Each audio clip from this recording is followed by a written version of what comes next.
Welcome to Season 6, Episode 5 of COMMCast. I'm your host, Madison Mosello. COMMCast is a production of the Longwood University Communication Studies Department and the COM 434 COM Lab class. This show is dedicated to highlighting the Longwood and Farmville communities. Today's episode is about the Virginia Children's Book Festival, so let's get started.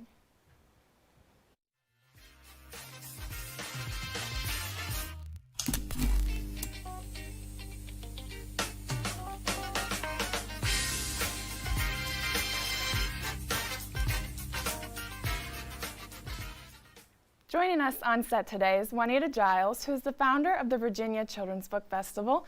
Juanita, thank you for being here. Thank you for having me. For your first question, can you tell us a little bit about your role and what you do for the festival? Oh, that's a pretty big question right off the bat. Golly, all right. Well, I'm the director of the festival, which means the day-to-day operations and the big ideas, fall to me. I do that myself with a lot of help. We have one employee, me, and we have a lot of volunteers and a lot of partners. So what I do day to day is I imagine the book festival as I want it to look in October, and then I basically do everything within my power to make that happen. So whether it's how the buses come into campus, whether it's which authors are going to be coming, what activities we're going to have, what supplies we need, raising money always, just day to day, that's what I do. Gotcha, thank you. So what inspired you to start this festival? So I'm from Farmville originally. I was born here and grew up here. And I moved away and went to school and then worked away, and then I came back. And when I came back, this is a bit of a little long story, I'll try to be quick about it, but I was volunteering at the Children's Library in Charlotte County. And you'd have a little Post-it note pad where you would tick off how many kids came to the library every day. And there would be days and days where I would never tick off anything because no kids would come to the library. And I just couldn't understand why children weren't coming to the library. And so I did a lot of research, and I found out that 1 in 5 adults in Southside Virginia is functionally illiterate. And it's for a lot of reasons, a lot of cultural reasons, a lot of monetary reasons, financial reasons. But what I did know was that if a child doesn't grow up in a reading home, their chances of becoming a reader are very slim. Teachers do all they can in the classroom, and that's the mechanics of reading, but really inspiring a love of reading that can last a lifetime. That usually comes from active reading. And so I thought, what can I do to stand in the gap for that? And I said, well, what if I made the greatest field trip ever that would make every kid who came want to read more than they ever wanted to read before? So that was pretty much the beginning. Yep, thank you. I can tell you really care, for sure. So how has the festival evolved over time? Well, I will tell you, so we're headed into our 11th year right now. This is our 11th festival. And the first year we had, I think about 700 children come, which I guess for any organization to get 700 kids to their first big event would be fantastic, but within 3 years we were up to more than 10,000. And I'll also say that what I thought was a rural issue, which was, lack of access to books, transportation, things like that, and the low reading levels, by our third year, 33% of our attending children were from Richmond City. And I found very quickly that what I thought was a rural problem was not just a rural problem. It's a statewide problem. It's really a countrywide problem. So that has been really informed the decisions that we make, addressing our audience, which is the children and is the families. And another way that it's evolved, a big surprising thing, is not only when we send out surveys and things for feedback after the festival, not only do kids want to read more, but they want to write. They want to be writers, they want to be authors, and they want to be illustrators, which just, I want to cry when I think about it, because it's nothing they ever thought they could do before. But these authors and illustrators are real people to them, and now they have these dreams, and they know that they can do it, and that makes me really, really happy. Thank you for sharing that. So for our next question, what is the impact that you have seen from children at this festival? I feel like I answered that already. So what's so funny is I'll give you a little bit of anecdotal evidence here. So here at Longwood, you have Justice. Do you know Justin Pope? Does everybody know Justin Pope? He's the deputy to the president, and he has 2 little girls.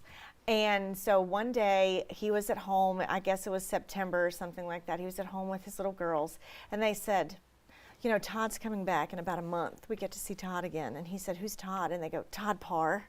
And he said, "What?" And he realized that they had seen this one author and illustrator, one of our founding authors and illustrators, every year for 6 years. And he was their friend. He called them by name when he saw them. These authors who come, they recognize these children, they ask about them, they ask how their families, they go, "Oh, you're in the 7th grade now. I remember when you were in the 1st grade.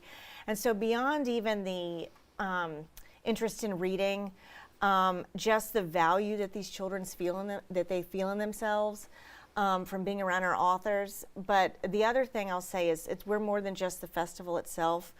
We distribute thousands and thousands of free books every year. We establish libraries and juvenile detention centers. We give foster children enrichment books on their birthday. And even just here in Farmville, we distribute probably between 15 and 20,000 free books every year.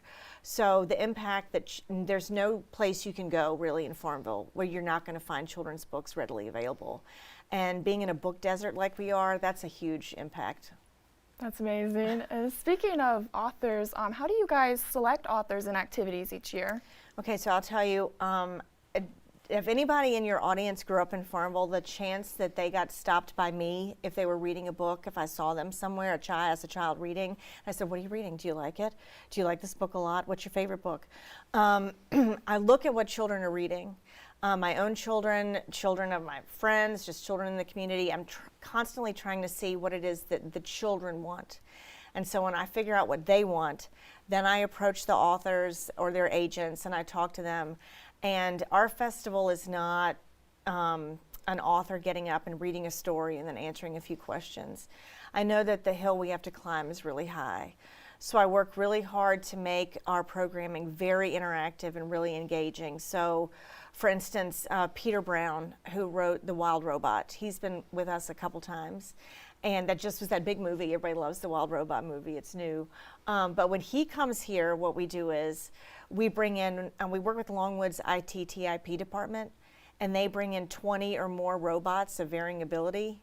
And Peter goes through the challenges in the book with the kids with these robots to see if the robots can actually do the things the robot does in the book, and they all get to work together. And so I'm really inspired by the books themselves, but I know that if we can grab those kids right then and get their interest, then we're going to have them. So that's my whole goal. Gotcha. So speaking of goals, are there any more future goals that you have for the festival?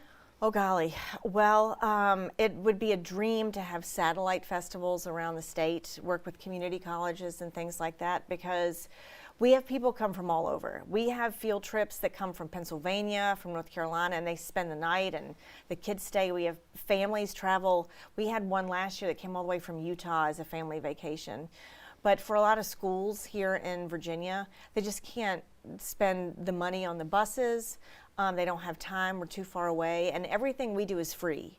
But buses cost money, drivers cost money, and so if we could have satellite festivals sort of in the farther flung areas of Virginia, I would love to do that. I'd love to start a fund where schools could apply for bus money. There are a lot of things I'd like to do to make it more accessible. We just want to increase our accessibility is really my goal. So, like, if I wanted to help out or volunteer, what would someone like me be able, would I be able to volunteer? Oh, 100%. We rely so much on Longwood students to volunteer with us, not just during the festival, but in all the things we do. But I will say that during the festival itself, it takes about 150 volunteers to make it happen over the course of 3 days. So you could email me, you could visit our website and sign up. You could stop by the Longwood Library and talk to Dean Roberts. You could talk to anybody in the library, really, and they'll get you in touch with us. And they're such a wonderful partner. But go by the LCBA, go by Professor Halliday's office, go to the library and say, "I want to volunteer at the book festival," and they will be able to point you in the right direction. Thank you so much. you're welcome. That was our last question You're for welcome. you. So we are going to take a quick break, and we'll be right back with some COMMCast trivia.